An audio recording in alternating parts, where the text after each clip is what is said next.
harsh but true, my friend. Even if you have 10 out of 10 expertise, if you can't communicate your ideas articulately under pressure, then you are doing your hard-earned expertise a disservice. And if you're nodding your head right now and you want to learn how to communicate with clarity when it matters the most, then hey, I've got your back, my friend, because that is exactly what we're covering in today's podcast episode.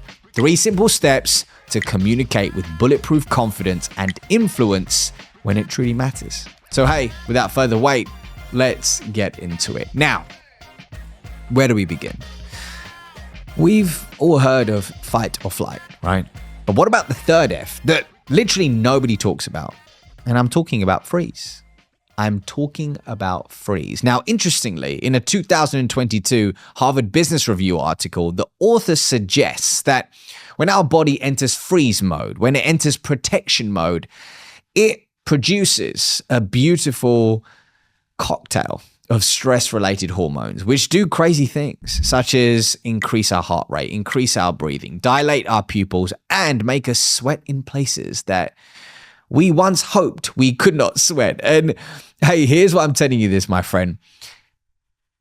If your working memory becomes impaired, like the author suggests can happen when we enter protection mode, it can weaken your mind-mouth connection, meaning it will weaken your ability to effectively articulate using the spoken word exactly what you're thinking in that given moment.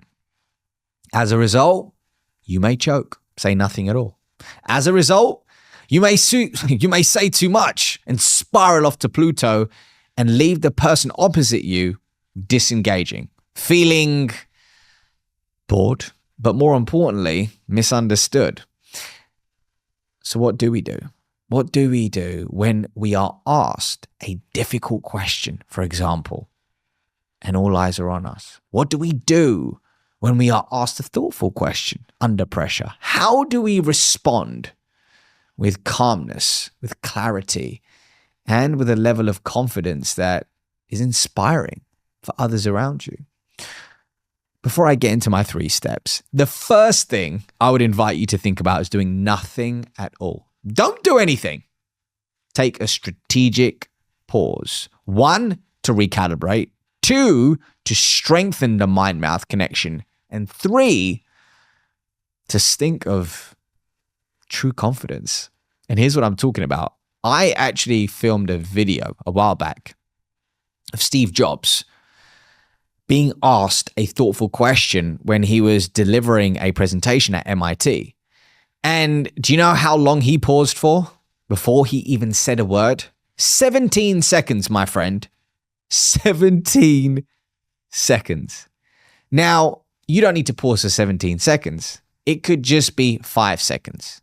And what you could do in that time, if there's an opportunity to do so and it doesn't look weird, take a deep breath through your nostrils and exhale through your nostrils again.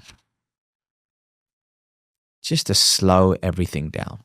Just to suffocate any reactive behavior. Because what you don't want to do is have a knee-jerk reaction and engage in behavior that is grounded in scarcity, in fear, or lack. We don't want that for you. We don't want that for you. So take a strategic pause. And remember, what feels like 50 seconds to the outside world, or rather in your internal world, is only 5 seconds to the external world. So this takes practice, but the more you get used to pausing, the more it will feel automatic. And here's a pro tip. The more comfortable you become in your own skin, the more pausing becomes significantly easier. Whether it's in front of 10 people, 1 person, or 1,000 people. The more comfortable you become in your own skin, the more potent your pause will be. What do we do after that? Well, allow me to introduce you to my 3 steps for communicating with clarity. Step 1 is you'd say the following. Hey, what's coming up for me in this moment are 3 specific thoughts. Or, hey, that's a great question. And what's coming up for me in this moment are 3 ideas. Something along those lines, you feel me? Something which primes them for what you're about to say next. Inside of step 2, you will then share each thought in no more than 2 sentences per thought or per idea. Brevity, less is more. That's what we're looking for here. We don't want to spiral off to Pluto. We are just giving people a movie trailer of each thought. A simple movie trailer of each thought. Step 3 is where the magic lies. Step 3 is where the magic lies. This is where you'd say, is there one of these thoughts that you'd like to explore further? Now, by asking this question in this manner, you are giving the person opposite you optionality of where they would like to take the conversation versus you assuming that you know where they would like to take the conversation and spiraling off to Pluto with the spoken word for the next 5 minutes. It's not a good look for anybody. You want to be interested in what they are interested in. You want to care about what they care about. But how do you know what they care about? Give them optionality. And by the way, if they don't like any of these 3 ideas or thoughts, they'll tell you. They'll take the conversation down the path that makes the most sense for them. Now, what this will do is elevate your presence and also ensure that you are guiding the conversation to a North Star that you are both agreeing on, which is very important. And finally, you're going to make the person opposite you feel deeply understood. One thing to remember is that it's not just about what you say, but how you say it. So, for example, I could say, is there any one of these ideas that you would like to explore further? That sounds aggressive. Sounds a bit threatening. And there's no warmth. Versus, hey, is there one of these ideas that you'd like to explore further? I did several things there. I'm smiling. I have a tone of warmth. I reduced the pace. I reduced the volume. And I included an upward inflection at the end to convey curiosity. Because I want them to know I'm curious about which path you would like to take the conversation down. It's not just about what you say, but how you say it.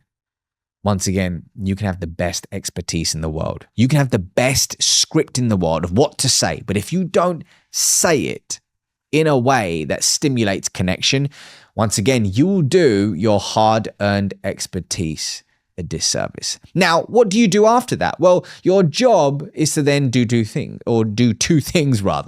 Deeply listen and ask conscious questions. How do you do that in a way that's meaningful and in a way that builds intimacy in that relationship? Well, as you might know, I've recently written a book called Relationship Currency, which talks about exactly this inside of chapter 2, aka habit 2, where I lay out several frameworks and several practices that you can embody and actually action in the next 24 hours to ask intentional questions and listen in a way that makes somebody feel deeply heard, and maybe even in a way they've never felt heard before. If this feels exciting to you, then hey, hit the link in the description and pre-order your copy for the 4th of November release. And if that doesn't excite you, that's cool, my friend. We can still be friends. It's all good. It's all good. Listen, I'll see you next week. Same time, same place. Peace.